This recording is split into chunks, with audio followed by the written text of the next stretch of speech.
الرحیم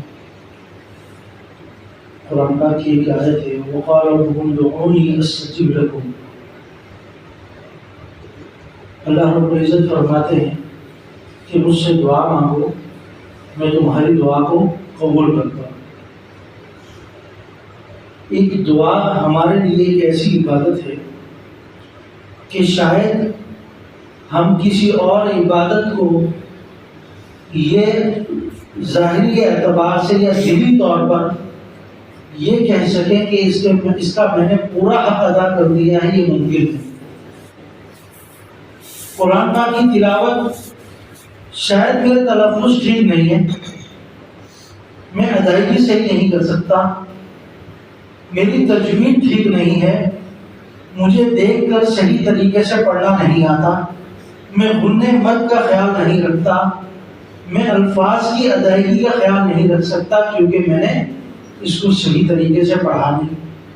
لیکن پھر بھی پڑھتا ہوں، کوشش کرتا ہوں، اپنے اعتبار سے ثواب لینے کی اللہ رب العزت سے امید رکھتا ہوں۔ اسی طرح نماز میں آ جائے،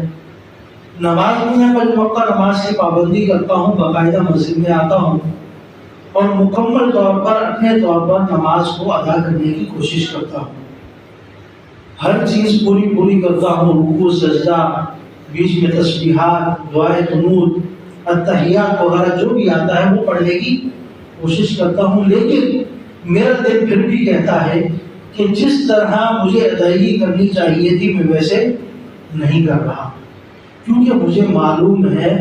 کہ ایک تو مجھے قرآن پاک ٹھیک پڑھنا نہیں آتا،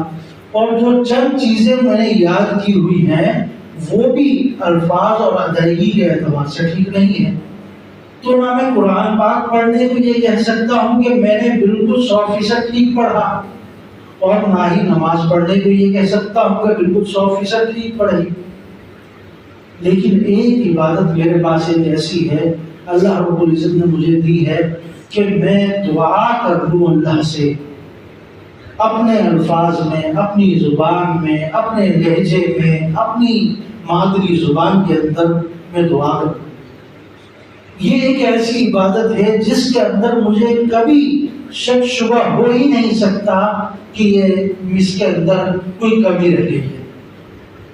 میں جس انداز میں مانگوں اللہ رب العزت دینے کے لیے تیار ہے۔ وقال ربکم ادعونی استجب لکم۔